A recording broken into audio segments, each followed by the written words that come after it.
আসসালামু আলাইকুম এভরিওয়ান। চলো তোমাদের সাথে আজকে আমি শেয়ার করি আমি কিভাবে দেশি চিকেন রান্না করি। তো প্রথমে আমি চিকেনটা কিন্তু ভালো মতো ধুয়ে নিয়েছি, তারপরে এখানে দিয়ে দেবো যা যা মশলা লাগবে।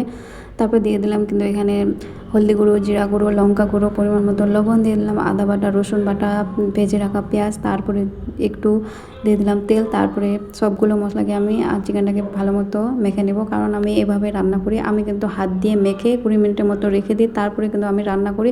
এভাবে একবার ট্রাই করবে, অনেক খেতে স্বাদ হয়। তারপরে এখানে কিন্তু আমি পেঁয়াজগুলো ভেজে নিচ্ছি, তারপরে এখানে কিছু গোটা গরম মশলা দিয়ে দেবো, বেশি দেবো না, আমার ভালো লাগে না। তারপরে ম্যারিনেট করা কিন্তু চিকেনটা এখানে দিয়ে দেবো, ভাজবো এখানে।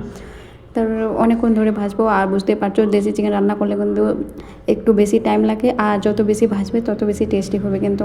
তাই আমিও কিন্তু ভাজতেছি অনেকক্ষণ ধরে ভাজতেছি।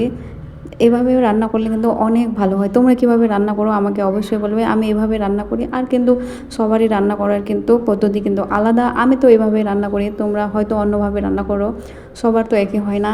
তো এই যে দেখতেই পাচ্ছ চিকেনটা কিন্তু অনেক সুন্দর হয়েছে, অনেক খেতে কিন্তু দারুণ হয়েছিল, কী বলবো আর।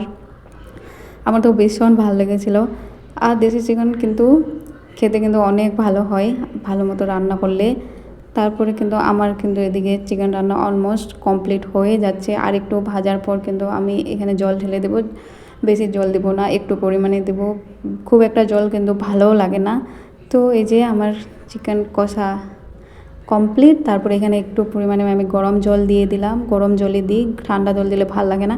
তারপরে দেখো চিকেনের কালার একদম কি বলবো, অপূর্ব খেতে যে কি দারুণ হয়েছিল বলে বোঝাতে পারবো না।